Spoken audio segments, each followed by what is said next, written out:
Es un placer poder presentar a Donald Wellman una vez más en la Universidad de Valencia. En esta ocasión el acto es posible gracias a la colaboración del Máster de Traducción Creativa y Humanística, el Departamento de Filologia Anglesa y Alemana y el aula de Poesía. Nosotros ya conocemos a Donald de hace bastante tiempo, pero es posible que muchos de vosotros no lo conozcáis. Y pues una de las cosas que yo creo que conviene decir en este momento es que su última publicación, titulada Roman Exercises, este libro, pues es un libro muy enfadado. It's not very young, or at least I find it quite funny in its own. ¿Qué? ¿Enfadado? Sí. Sí. Indignado sería la palabra exacta. Es una polémica política abajo de las imágenes. Y bueno, en estos días han conocido, bueno, se han reencontrado con Antonio Gamonera en León, que es uno de los contactos de Donald en España, con la literatura española, y esos contactos pues también se hacen extensivos al trabajo de Francisca González como traductora de los poemas de Donald, y pues simplemente darle la bienvenida y escucharte con todas las ganas que tenemos acumuladas. Muy bien, gracias. Esto es traducido para Francisca González Arias, and it contains, I'm much better at speaking English than Spanish.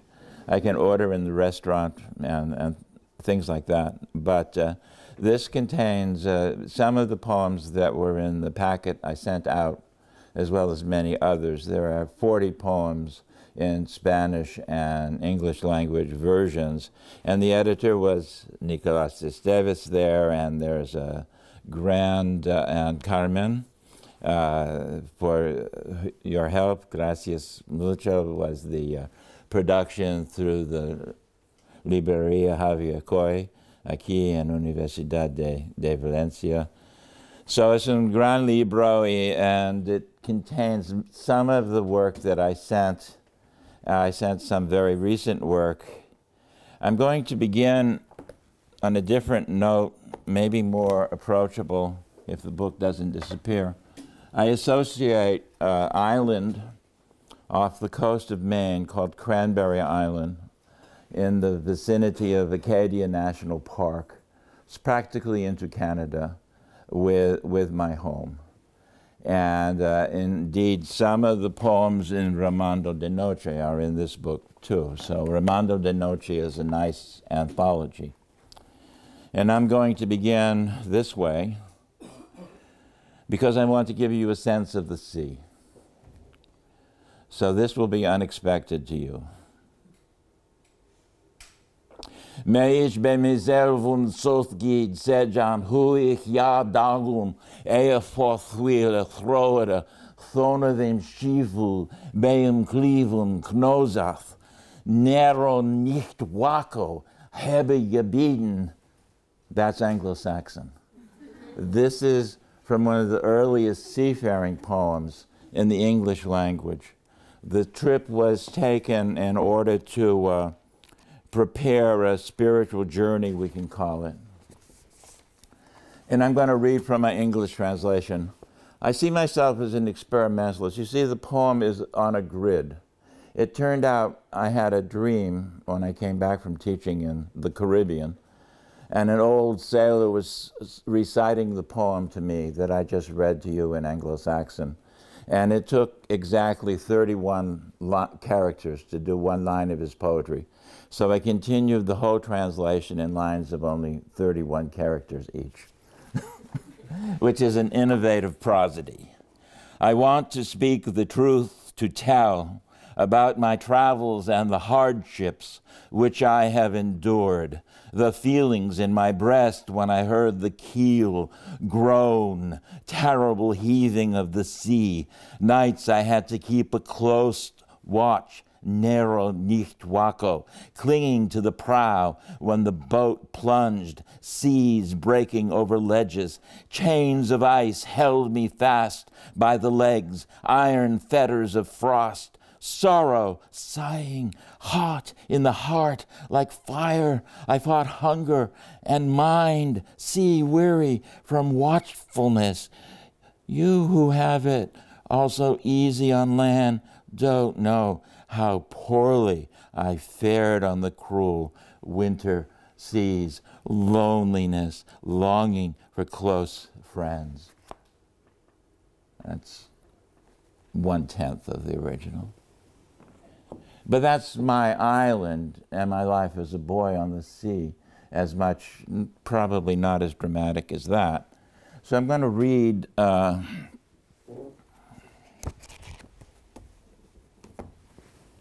took out the bookmark, great.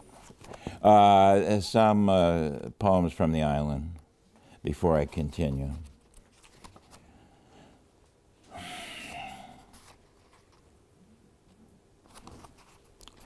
This is sort of shamanistic. It's called Prologue, the Cranberry Islands series. This is it's a serial poem. People who do serial poems originally, like me, would perhaps most importantly include William Carlos Williams, Spring and All, for instance. But this is an element related to the history of the Cranberry Islands. So these are the early settlers in my family settled this island in 1640. Men who burned islands for sheep to graze became farmers, haying the salt marsh with long wooden rakes. Two in a photo look prosperous, the loads of straw poised in their shoulders, mid-air, like suns. This is a description of a tombstone. Lichen hides an eye, cotton stone, brothers lost at sea. After storms, some walk the shore path, seeking salvage, a shell heap under a fallen spruce. Pebbles and sod adhere to roots abstractly. The graveyard is the oldest village. After the burial, the shaman causes a flame to rise. Corn from the mound.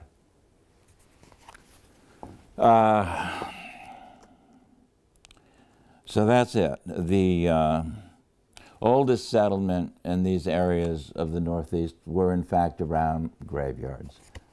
And the image of a shaman, who knows what a shaman is a priest, as it were, a medicine man of the North American Indians.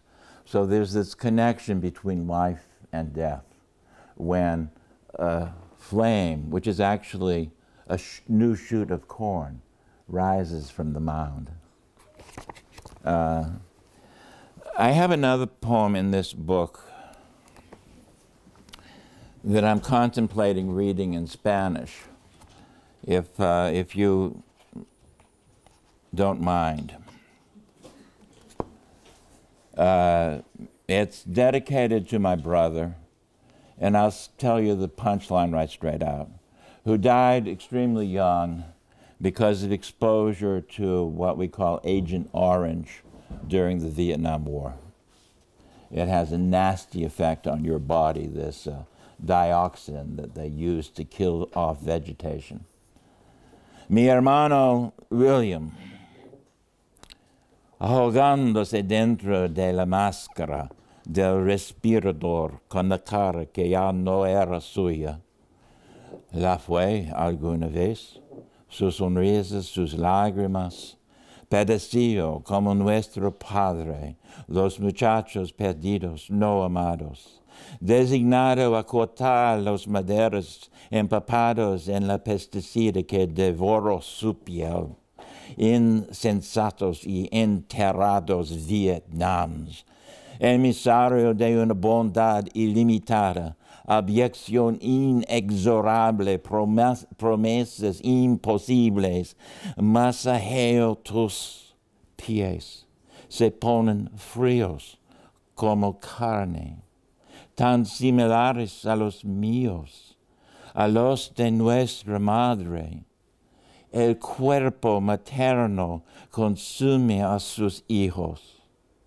El más joven llevaba una señal, lesiones carbuncales incrustadas, la espalda desgarrada bajo el latigazo del cloracne.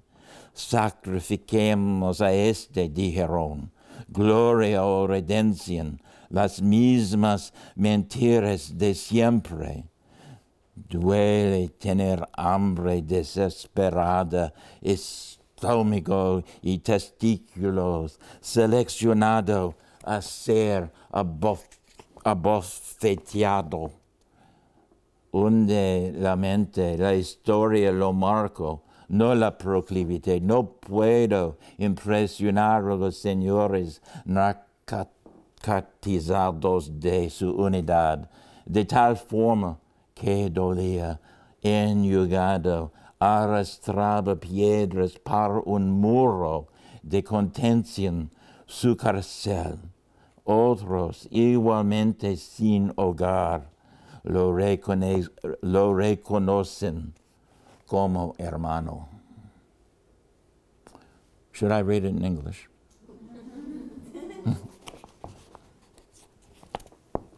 My brother William, drowning inside the ventilator mask, his face no longer his. Was it ever? His smile, his tears. He suffered like our dad, the lost, unloved boys. Designated to cut timbers soaked in the pesticide that ate his flesh. Mindless, buried Vietnams. Emissary of boundless goodwill, unrelenting abjection, impossible promises. I massage your feet. They grow cold like meat, so like my own, so like our mother's. The maternal body engulfs her sons. The youngest he carried a sign embedded, carbuncular lesions, his back shredded under the lash of chloracne. Sacrifice this one, they said.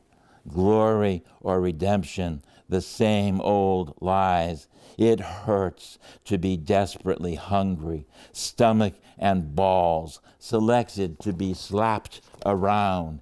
It caves the mind. History marked him, not proclivity. He failed to impress the drugged lords of his unit. He failed so badly that it hurt. Put into traces, he hauled stones for a retaining wall, his prison. Others, equally not at home, recognize in him their brother. The last line is from Baudelaire, or Lectura, if you know any French poetry. Everything often comes from someplace else. But why I wanted to begin the way I did is I talked to a small extent about the sea and the stones of growing up on islands near the ocean. And to me, it's so ironic that he would be hauling stones, like with a harness, through this pesticide-infested landscape of Vietnam.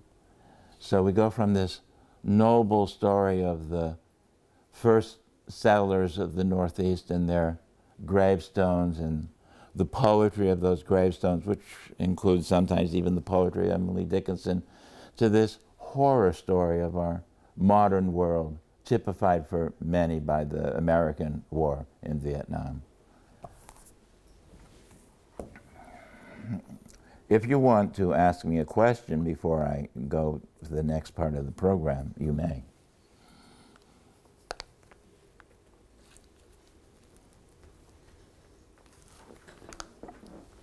Okay.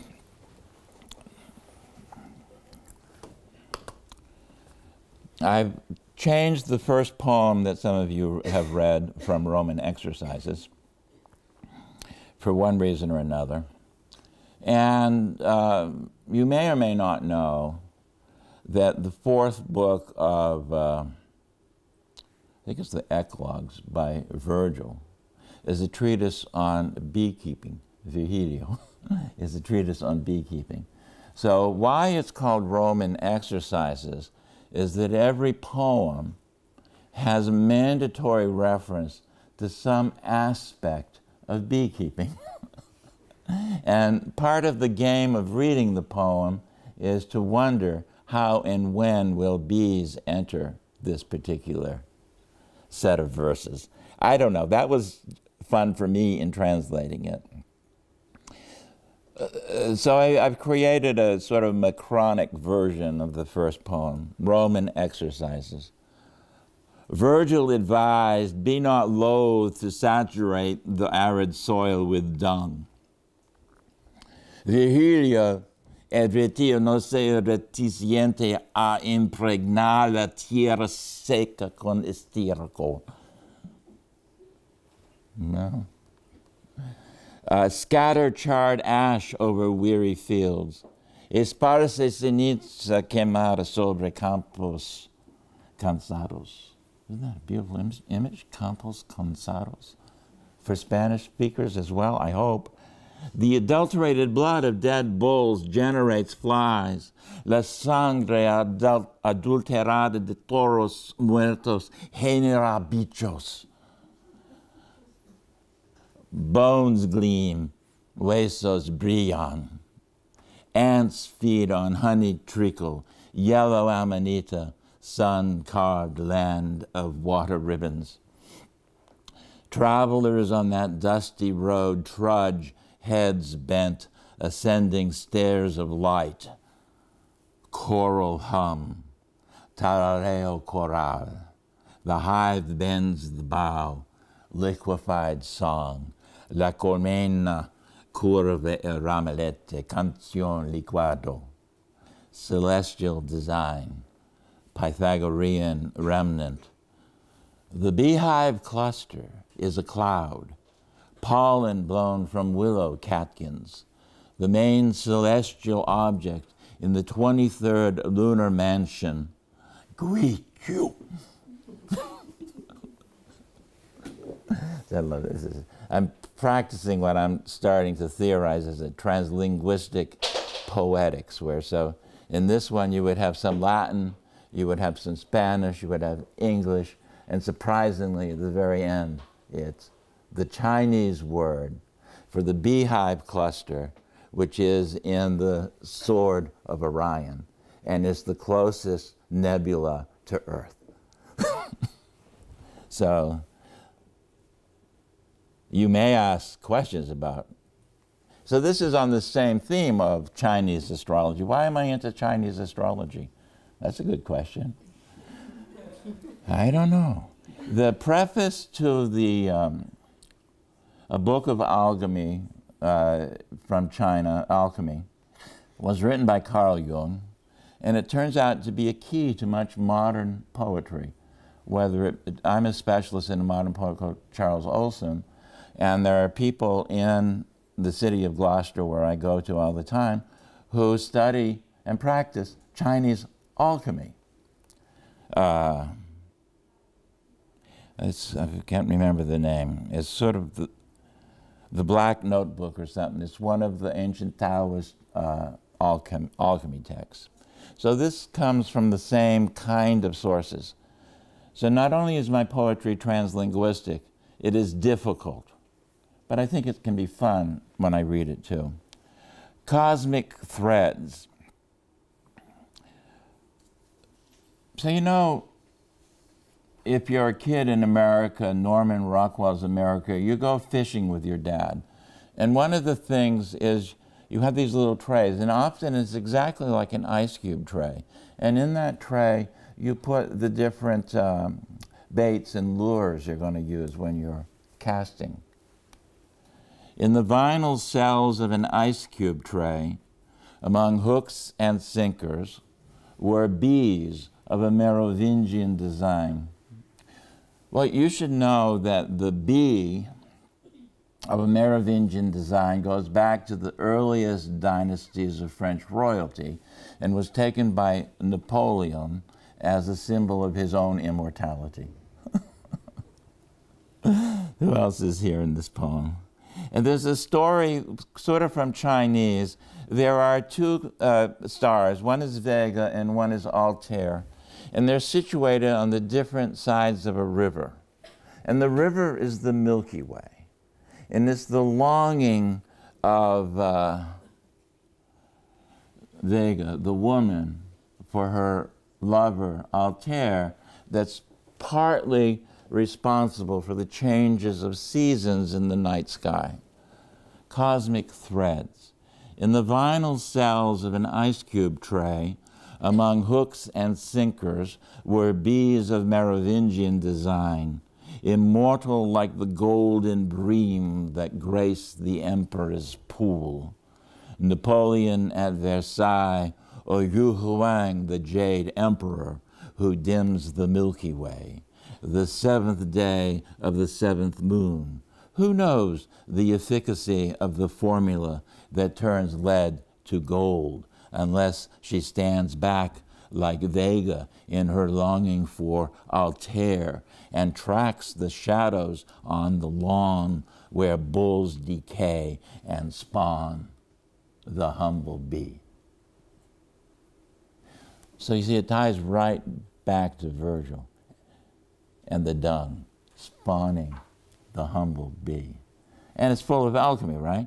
Turning lead into gold. Unless, and the other thing I wanted to say about my poetry, maybe it's critical of this, but there is a tendency in some contemporary American poetry to turn to what we call Gnosticism. And Chinese alchemy, as much as the, oh God, I'm gonna have to deal with my brain power now, as well as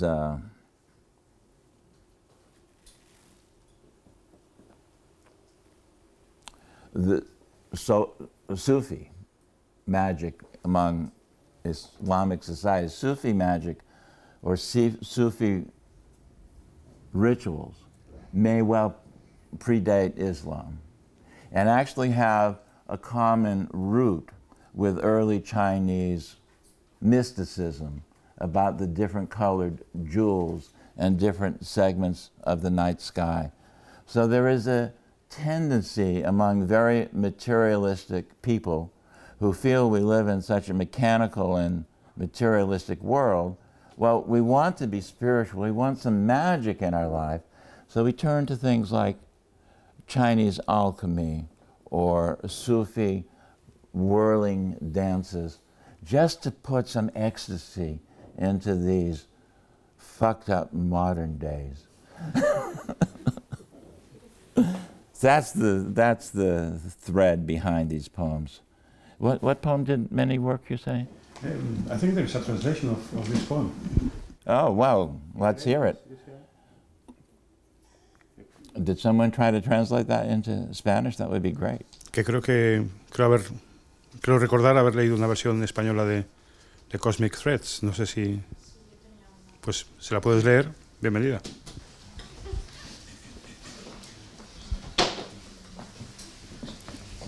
Vale.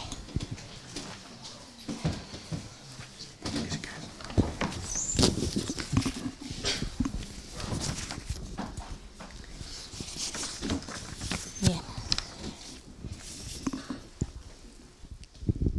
Vale, pues empiezo. Hilos cósmicos. En las celdas de vinilo de una cubitera, entre ganchos y plomos, había abejas de estilo merovingio, inmortales como el pez dorado, que ornan la piscina del emperador. Napoleón en Versalles, o Yu Huang, emperador de Jade, que atenúa la Vía Láctea. El séptimo día de la séptima luna. ¿Quién sabe la eficacia de la fórmula que torna el plomo en oro, a menos que ella retroceda como Vega en su añoranza de alter y persiga las sombras en la hierba en que los bueyes se pudren y pone huevos la noble abeja.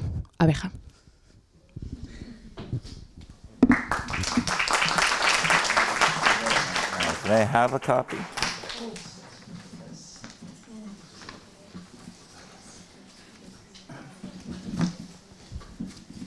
I was talking to Francisca about how do you translate the phrase, the humble bee. Part of it is that it's Shakespearean, and I'm thinking of where the bee sucks, there suck I, which is the song that Ariel sings to tell the young prince that his daughter has drowned, and his father has drowned, and his bones are turning to coral. So in Shakespeare's Elizabethan English, we have the phrase, the humble bee. In contemporary English, we have the phrase, the bumble bee. So the joke between humble, humilde, and bumblebee, which is just a word for the sound of the bee, is a very interesting challenge, in particular for any translator. And how did you handle that? La noble abeja. See, so that's another reading. All readings are interesting to me. Did someone translate Endgame?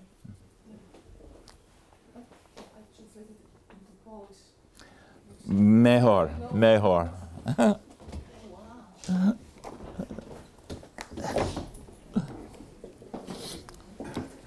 Should I read it into English and then I can follow your Polish and maybe have some sense?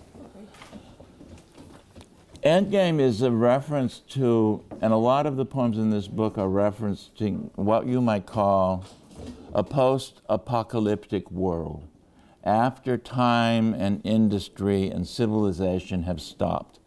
And it's the title of a play by Samuel Beckett in which the lead characters live in ash cans and hope to look out the window and see that things have changed, but no, it's a nuclear winter forever. Endgame. Incremental change becomes cataclysmic upheaval. Islands disappear. Swimmers no longer reach the shore. Instead, 20% of us ask ourselves if we have given as much blood as we might have done. The security of our lineage was thought paramount. Among us were chiefs for reasons of human decency, explain why so many now have the same dreams. Children miscarried and adults in our palliative care facilities misidentified. Trains run on reefs of refuse that slide into chemical rivers, leaking magenta dyes in syringes. Simooms, like tidal waves, rise in the mountains of the continental divide. During the day, humans crawl over sand. Turtles gathered with eggs, looking for a patch of sun in which to warm weary bones. The feeding tubes are dry. No desert roses bloom. No bees hum. Only pumps cough and recoil, spin, purge, and suck. So you see, you finally got your bees, but we're also back to humblebee. No bees hum. So this is something for you to study. How did you translate simoom? You probably said simoom, right? Simoom is one of these huge dust storms that can be a mile high and 40 miles long, sweeping across North Africa or Egypt or something. Your translate. It's called hamsing. Yeah, that's the word is more popular now. It's the same thing. Very good. ¿Está aquí alguien que entienda polaco? Pues parece que voy a leer al mismo, ¿no? Pero bueno, es bueno ejercer.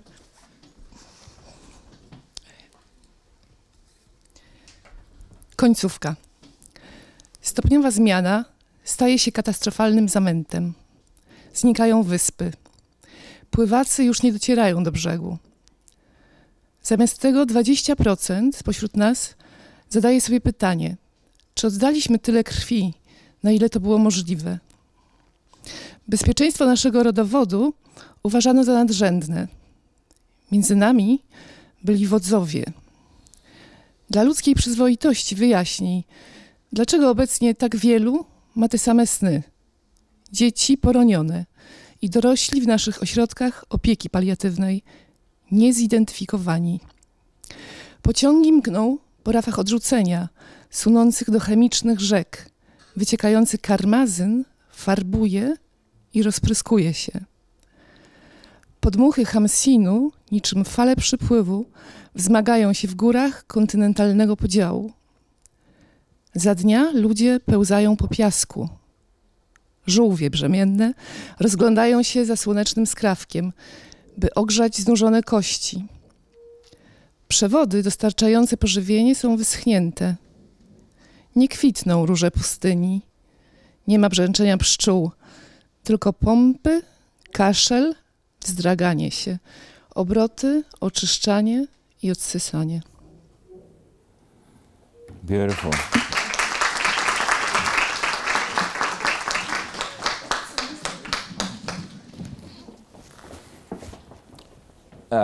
That's just beautiful.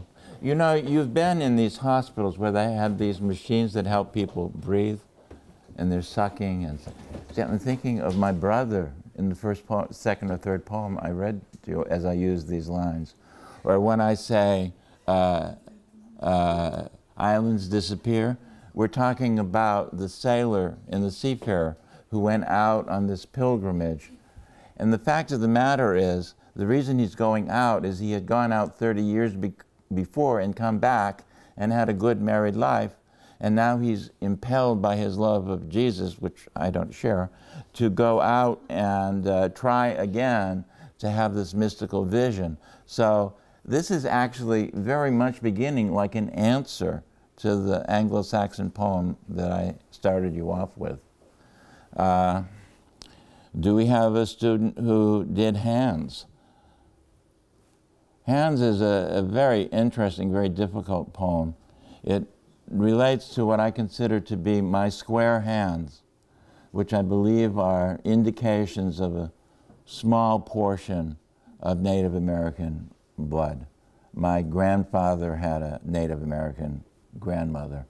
And I was reading the history of the horrible things that the Spanish conquistadors did to the missions in California, where they enslaved and massacred the Indian tribes in that area. And there are survivors. People don't realize it. One almost assumes, sure, there are many Mexicans in California. Maybe California should be Mexican. But there are actual survivors of the Indian population, which was sort of like Christianized and enslaved in these famous missions. What's a California mission? San Diego. How many Native Americans are with roots in the San Diego mission in San Diego today? Probably 20. Hands. When he and this is my cousin. Hands. When he reached out to receive me, I recognized his hands as mine, short fingers and square palms. I had seen similar hands in a photo of a mestiza mother by Tina Modotti. The woman cradled her brown-skinned child's bottom. See, that's Allen Ginsberg. Sorry to have to interrupt. But to put all those nouns together, brown-skinned child's bottom, that's a unique element of English language poetry. When he reached out to receive me, I recognized his hands as mine, short fingers and square palms. I had seen similar hands in a photo of a mestiza mother by Tina Modotti. The woman cradled her brown-skinned child's bottom, chunky quadrilaterals, as if elements of a Mayan glyph. Oblong breasts pillowed the child's face. I've slept on the lawn at Tulum and heard the drone of Al-Muzin Kab, fermented honey inspired by the poets of Heoro and the poets of the Talamanca and Penobscot, in a crevice within a garden wall in Liberia, Costa Rica, Meliponic costarricense produced the treasured miel de jicote. Beekeeper gods sing to a honey pot, held like a brass drum, Mor-Koi Chi, of bearded jaguars, it is said. Many ancestors display a pencil-thin mustache. Of Native American square hands, she wrote in her ethnography of California mission Indians, bad Indians who beat their children, tender Indians who cried from fear, seeking a source in caves and mountain tops. They fled to survive, as I have, inwardly across the river bottom, a cloud, melanin pigmentation on the retina is also common. So I have both the hands and the cloud on my retina of Native American origin. It's amazing how many Americans have that. And of course, I learned Spanish in Costa Rica, so I was quite taken by beekeeping in Costa Rica. And this Liberia is a wonderful town in the North Pacific coast area of so this natural honey that comes from hives in the crevices of the walls. And if you look at old Aztec or Mayan glyphs, there's one of the warrior gods who is holding a honey pot and drinking from it. It says, got to be honey in every poem. If no one did history, we'll go on to the next poem. Coda. Somebody did Coda, I'm sure. No? I think so, yeah.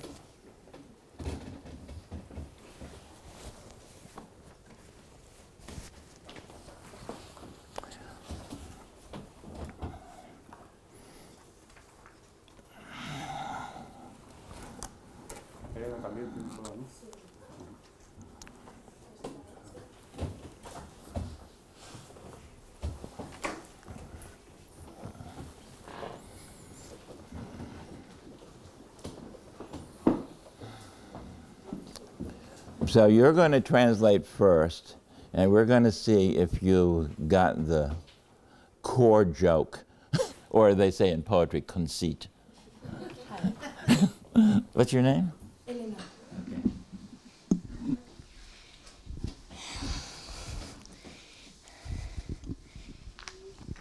Coda. Huevos y miel, mantequilla y huevos. Las cabras pastan en colinas y acantilados de Lesbos. Amor submarino, se acicala ella con valiosas pomadas.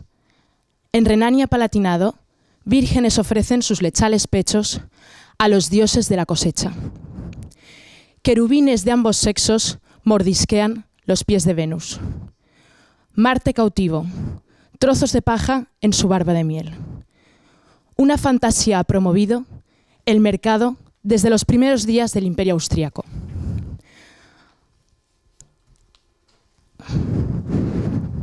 Ahora endémica al contemporáneo barroco. Oh Nike de las deportivas, mi ensoñación se recluye. Con abyecto júbilo chupo la victoria de tu huella. That's very good.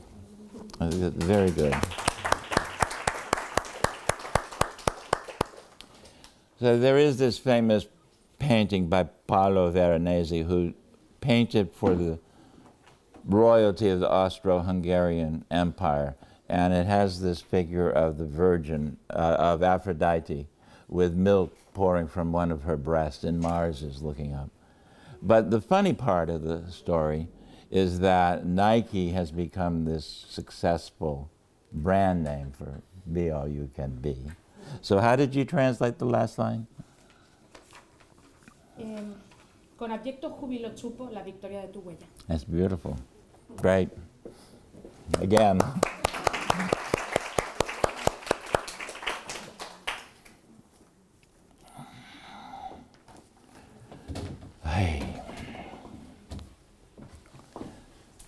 Well, now we either take a break or we deal with really difficult poems, because the other poems in the collection are from my new work, which have many more references to philosophy and fewer references to bees.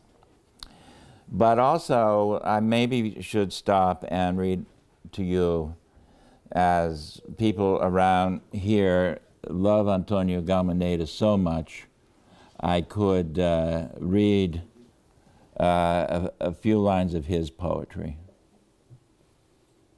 This is, he's also a very melancholic and angry and depressed person, even though he won El Premio Cervantes, as perhaps I am. So I just read a couple of verses from the first book of Libro del Frío, which is called Georgicas,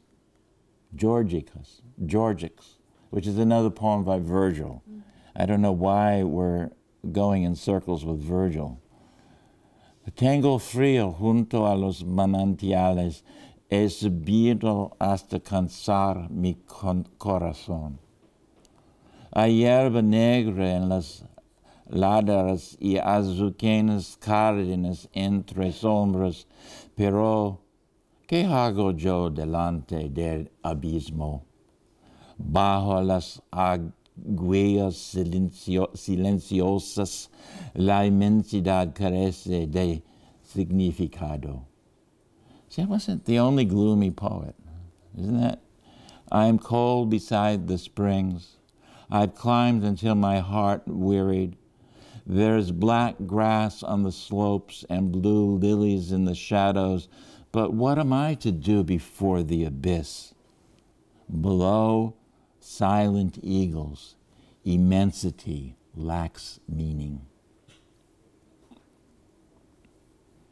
Entre, and he's not the only poet who writes about, I'm not the only poet who writes about dung or poop. Entre el estiércol y el relámpago escucho el grito del pastor. Aún hay luz sobre las alas de Gazeón y yo desciendo a las hogueras húmedas. He oído la campana de la nieve, he visto el hongo de la pureza, he creado olvido. Between the dung pile and lightning, I hear the shepherd's cry. Still, there's light on the wings of the hawk, and I'm descending to damp bonfires. I've heard the bell of the snow. I've seen the mushroom of purity. I've created forgetfulness.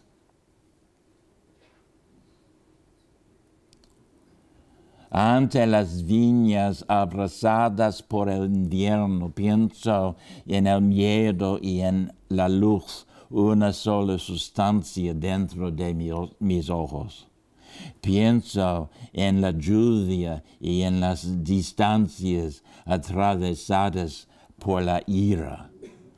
Facing vineyards blackened by winter, I think about fear and about light, one substance in my eyes. Isn't that amazing? Fear and light, one substance in my eyes. I think about rain and about distances pierced by rage.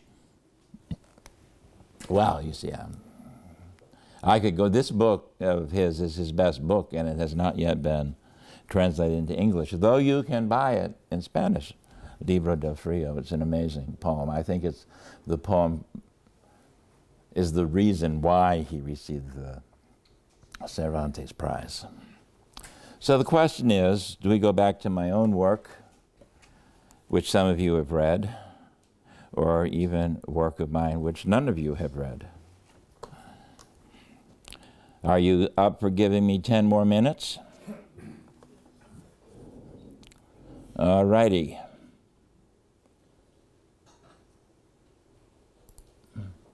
This one is called choros. It was kind of affected of me to use Greek spelling for the word choros. I don't know Greek. But I'm going with my translinguistic idea. And the choros, or chora, is a concept that is central to this poem, and I think I have to explain it a little bit, and then maybe you'll enjoy the poem more. In the Timaeus by Plato, there is the conception that the world assumes its perfect form jot by jot. So what happens is, from the human perspective, the world looks like a soccer ball with all the little pentagons pushed together to make a great, perfect, crystalline sphere. But there's also reference to something that exists prior to this crystalline sphere. And for many people, it's a swirling chaos. Even Plato indicates that it might be a swirling chaos. And often this swirling chaos, and this may or may not intrigue you, I like this kind of thought, is associated with the womb. So in some profound way, Plato and all Greek philosophy and Western philosophy up until the time of someone like Julia Kristeva or Judith Butler has this profoundly sexist element to it. So we think of Mother Nature as the womb, as the chora, and Plato has imposed this very complicated system of perfect spheres and perfect soccer balls into it in order to make rational sense of what are really intuitive and procreative forces. And now it turns out that there is a French school of philosophy which the feminists are not particularly happy with, but it's so interesting nonetheless, that's called non-philosophy. And the non-philosophers believe in the chora too, and indeed they believe that the only way to approach this swirling mass of unformed matter is through the cosmology that I was sharing with you in the first poems of the swirling stars or whatever. So that's why this poem is called Chora. And in the middle of the poem, there is a sound translation of the Latin of Horace, not meant to be literal, just English words that sound like the Latin. And also, I happen to be very well informed in the area of African ceremonial ritual. And one of the things that happens in many ceremonial societies, as you grow, you go through life stages like with puberty. But among the Yoruba, at 8 or 9, there's a ritual called coming into your head. It's like you assume finally your real name because your personality is now part of the community. So this is all, you know, it should not be necessary. I won't give you background for the next poem, but for this one I give you background. Chorus. On that island, and this is from Plato, it's all pastiche. On that island lives a nation of poets. The poets have perfectly round heads with appendages for locomotion and for lifting the objects that they daily encounter on the streets of their city. All of creation in that world is a living, sentient soul. Each part has a life with properties of its own. The heavens and the planets are animals, icons. The gods created time in order to observe the intervals of planetary rotation. One living sphere revolves within another. The head within the heart produces the music. Among Yoruba, as a child matures, it is said to grow into its head. Both Timaeus and Judith Butler chose to revisit the concept of the receptacle or cora, that empty pouch from which all springs, with marsupial elegance. Naming of what cannot be named is penetration and erasure, she writes. The receptacle, as Timaeus asserts, is the nurse of all becoming. It is a matter of translation, for becoming is always imperfect, and so indeed is translation. Among neurons, dendrites are receptive, as used here. Translation is a process. The cora is the mother of the ur-text that haunts her own dreams. Are the traces of the All-Father's cosmic finger a script to be held in the hands and studied, or only smears that dissolve and become indistinguishable from the clinaman that distributes indissoluble substances across the night sky? Horace declaimed, "The muse gave genius to the Greeks, the power of expressing themselves in round periods. Roman youth learn by long computation to subdivide a pound into 100 parts. Graius ingenium graius dedit ore rotundo, musa loci praeter laudem nullius avaris, Romani pueri longis rationibus asem discunt in partis centrum deducere." Gray ice is gaining, gray ice dedit rotan or muse loci praeter lauds null us anus. The woman who helped me from the rubber dinghy on the Arctic shore has been likened to a nurse. She dispensed broad specifics, eucalyptus or mint. I am propelled backwards by a nameless pain associated with the loss of a body part that takes form in my imagination when I grieve, when I grieve. Tears sweep from the socket from which an eye had been surgically removed. The ghost penis I inherited from my mother descend now further into the gravel pit and scrape Sanskrit from pitted knees. Death Valley pupfish nibble the diver's face. Wow, there's a lot of stuff there. So did you like the Latin? Gray ice in gaining gray ice, dead it rotan or muse low key, pray tear lodge nu us anus. That's English sound rhymes for the Latin of Horace. I think I'm going to read my last poem now. Whoops. This is a poem in an anthology which was just reproduced, including the works of maybe 70 poets who have gathered together with great disdain for the results of the most recent elections in the United States. And the title is almost incomprehensible. It's just meant to be groaning and moaning. Inaugural ha aureus nam. My last song cycle invoked a one-syllable word, dick. The exercise was entertaining. Once Cynthia, moon goddess mine, called my work anti-masculinist. To recall that gesture pleases me today. Now a dick is to be president, not our first. Remember Nixon. Remember the wreck of the Hesperus is the story of the wreck of the United States during the Civil War in a poem by Longfellow, and it occurred off the coast of Gloucester on a reef called Norman's Woe.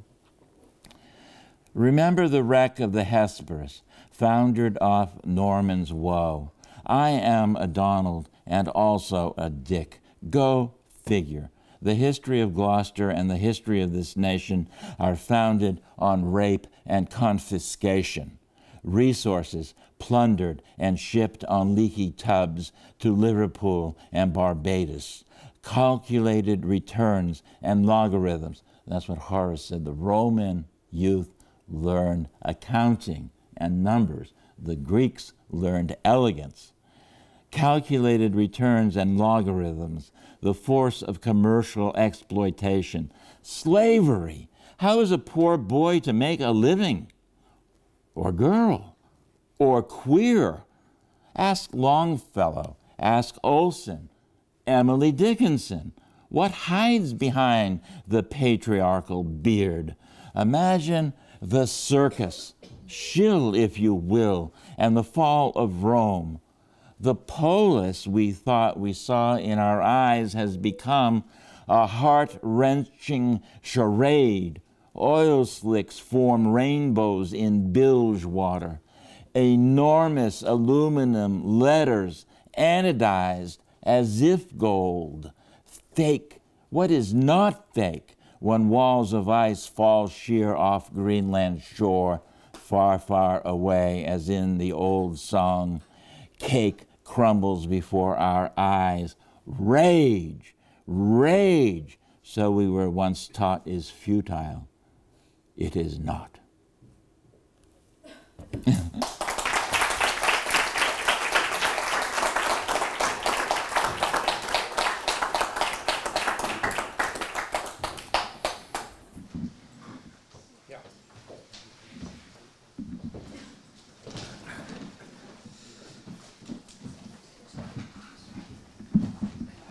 Thank you, Donald. Really, we are very happy to see you here today. And also, we are very proud, the university are very proud, and I would like to thank to Carmen Manuel, because she was very receptive to Donald's poetry, right?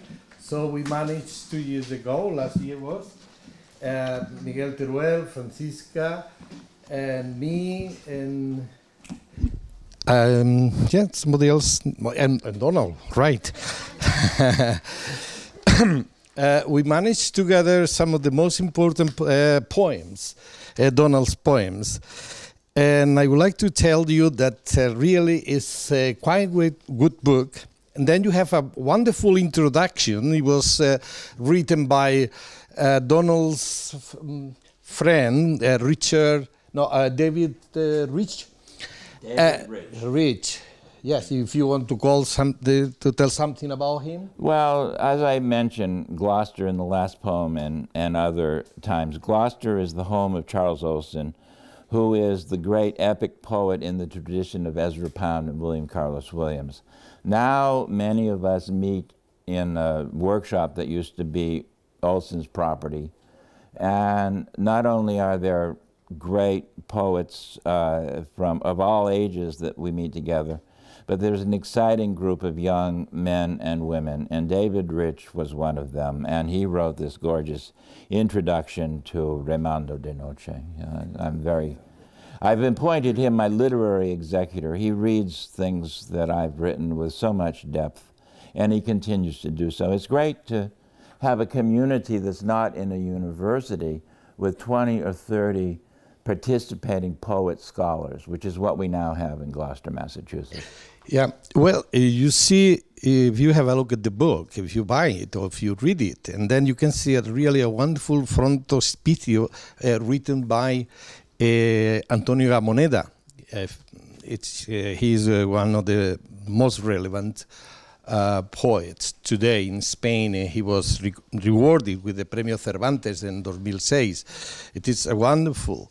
He's very grateful to Donna, because Donna has really worked very hard with his poetry. And it's not really very easy poetry, right? Even for Spanish people to understand. Another thing is, if you want to understand and see and study the evaluation of Donald's poetry, you have a wonderful introduction. You have, of course, a biography, and is really very hard worker. He has translated many important people. Lately was Emilio Prados, right? It's oh yeah. And that's how I learned Spanish. I was thinking, because this was a translation program, I would just read one German thing. Is that okay? It's just such, if you know German, this is such a beautiful image. I won't even tell you who wrote it. Die Nacht trinkt ihre rote Blut aus deinem Herzen. Sie rankt zurück zum ersten Kuss, mit dem wir Erinnerung spielt. In meinem Pulsschlag halte ich das Gedächtnis fest. Es wehrt sich wie ein erschrockener Vogel. Stärker als Liebe vergisst es nie. Durch dein Auge fällt die Zeit wie ein grüner Stern, wie ein grüner Stern. Tochter des Mondes, du beleuchtest für mich die Ruinen der Welt. Night sips her red blossom from your heart. It climbs back to the first kiss, memory with which we play. In my beating pulse, I hold the thought firmly. It resists like a frightened bird. Stronger than love, it never forgets. From your eye falls time like a green star. Daughter of the moon, you illuminate for me the ruins of the world. This is a poet on his deathbed at the end of World War II, a great German poet. French also, often thought of as French, Yvan Goll, one of the great poets of the mid-20th century. Sorry to interrupt, but I had intended to read this because it's so incredibly beautiful. Yeah, you had to take advantage being in Spain and being at the University of Valencia. Exactly. And as you know, we have really like you very much, and this is what we are here today. Right. We were talking about the introduction. It's really very well written because that man, David Rich, knows him very, very well. And then he has studied his poetry, and I think you are his master, no? Or maestro, no? That's too complicated. Yeah, complicated. Okay. Más complicado. All right. So you can see the development of his poetry in this introduction, and also you can see that not Donald Trump, Donald is very close to Spain, right? He has moved around Spain, south, north, and everything. And he has really, part of his blood is some Spanish molecules, I don't know, cells, where is it, flowing. And he loves Spain. Cerveza. Well, and then you see the most relevant poems, and also you can see their translation. And finally, you can, of course, see the analysis we have written. It translated, yeah? You have translated, yeah? Yes, you very hard work. Yeah, Miguel, me, and we have really analyzed his poetry, and then you can, of course, understand it much better because he is a very deep and thoughtful person. If you enjoyed my commentary on my own work, you'll enjoy the notes. They're poems themselves. Okay, thank you for me. Thank you, all of you, for coming. Thank you. Thank you, darling. Okay, thank you.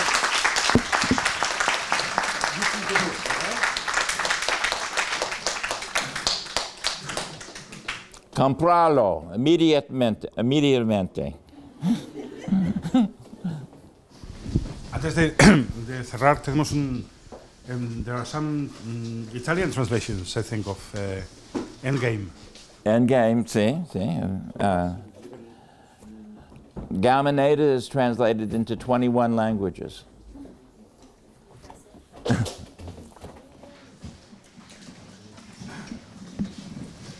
Oh, the poem. Good.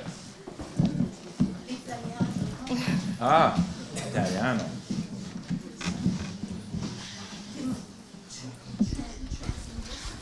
Translinguistic. Sì, puedo leer italiano.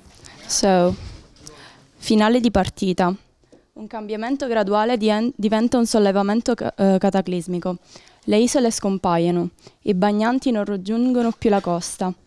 Invece un 20% di noi si chiede se abbiamo donato tanto sangue quanto avremmo dovuto. La prosecuzione della discendenza era considerata di fondamentale importanza. Tra noi vi erano capi. In nome della decenza umana spiega perché in così tanti adesso fanno lo stesso sogno. Bambini abortiti e adulti nelle nostre case di riposo palliative, mal identificati. I treni corrono su barriere di rifiuti che scivolano in fiumi chimici, facendo fuoriuscire tinte magenta e siringhe. I simun, come le onde della marea, crescono nelle montagne dello spartiacque continentale americano. Durante il giorno gli umani strisciano sulla sabbia. Tartarughe gravide di uova cercano un angolino di sole in cui riscaldare le ossa esauste. I sondini sono secchi, non fioriscono rose del deserto, non ronzano api, solo pompano, tossiscono e rinculano, girano, purgano e succhiano.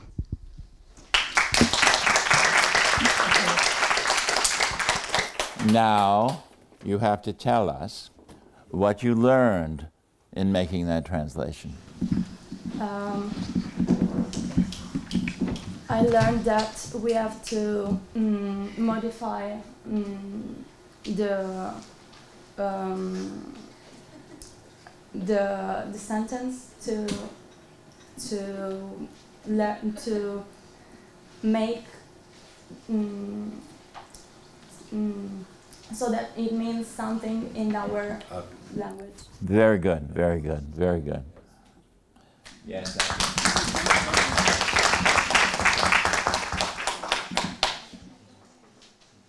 Audra? It's the same poem. That's okay, it's a great poem. Yeah, I love it. Oh. Il cambiamento incrementale diviene un alzamento cataclismico. Le isole scompaiono, i nuotatori non arrivano più alla costa. E mentre il 20% di noi si chiede se abbiamo donato tanto sangue quanto dovevamo, la sicurezza della nostra stirpe era di vitale importanza. Tra di noi c'erano capi. In nome della decenza umana spiega perché così tanti adesso hanno gli stessi sogni, bambini abortiti e adulti nelle strutture di cure palliative non identificati. I treni percorrono le montagne di rifiuti, che scivolano sui fiumi chimici, dove fuoriescono tinte magenta e siringhe. Si alza il Simon, come un maremoto, nelle montagne dello spartiacque continentale. Durante il giorno, gli umani strisciano sulla sabbia, tartarughe gravide di uova che cercano un pezzetto di sole con cui riscaldare le ossa affaticate. I tubi di alimentazione sono secchi, non fioriscono rose nel deserto, non ronzano le api. Solo i pungitori sputano e rinculano, girano, purgano e succhiano. Muy bien. Ritmo e spettacolo. Yo creo, sí, muy bien, muy bien. But I wanted to ask you, as my colleague translated Spartiacque continentale, continental divide. Sí. She translated with what? I translated with Spartiacque continentale americano. Do you think it's right to write American Spartiacque americano? Sí. Ah. Spartiacque continentale americano? Or just because I didn't understand. I think for this, both of you need to do a little bit more work. Sorry.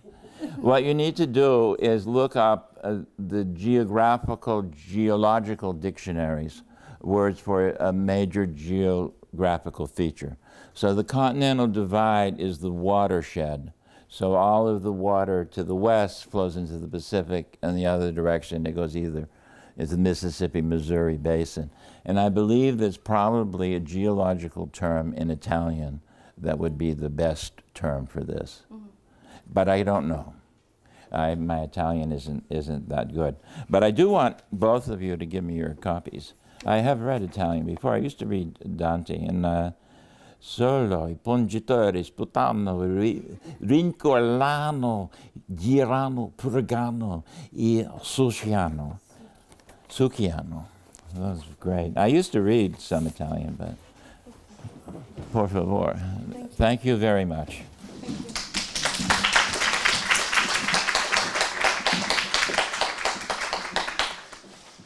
Y un último poema en valenciano también. Ah, sí.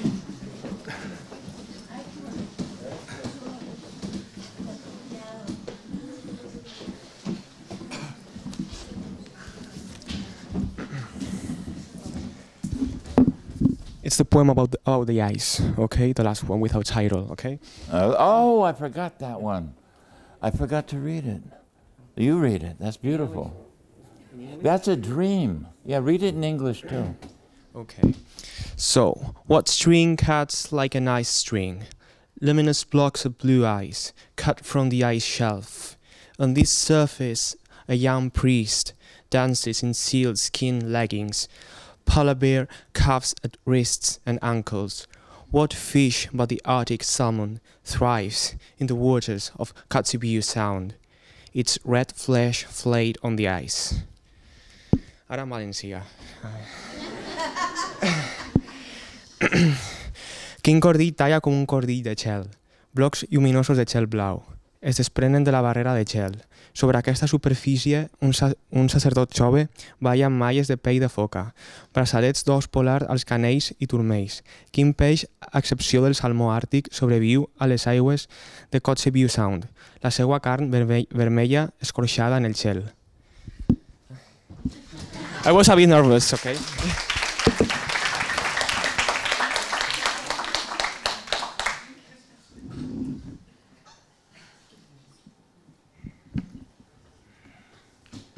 That was a total dream. It just came in a flash. Every poem I have has a certain number of lines like these that just are lifted out of the celestial heavens. And I wrote the poem and I said, do they actually have salmon as far north as Kotzebue Sound? Because this is close to Russia, as far north as you can get before you get to the oil fields. And so I looked it up. I say, ice salmon. And there's a distributor in this town, Kotzebue, of Arctic salmon. It was just like incredible. I had predicted the existence of I knew about salmon from Oregon, Washington, or lower Alaska, but the Arctic? There it is. I had dreamed it into existence, and then my dream was confirmed. One of the tricky words here, and I don't know how I would translate in the end myself, is I said priest, sacerdote. I might have said cura. I don't know why. Because actually what's implied is that this is a Native American shaman, but I didn't want to use the giveaway word for shaman. So what among all of the words in Spanish for priest is close to shaman? I think maybe cura would be a little closer because it has that sense of healing in it. So, but anyway, that's what? No, see, curandero would be the same thing as going too far, but cura is the root of curandero. That's what I'm talking about exactly. These are the sort of fine points you have to think about exactly. Anyway, beautiful job. Thank you. I can keep it. And your name, write your name down. A pen. So that's others? Or questions?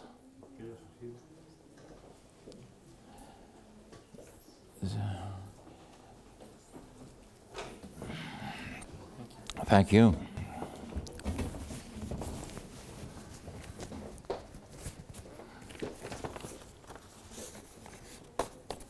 Okay.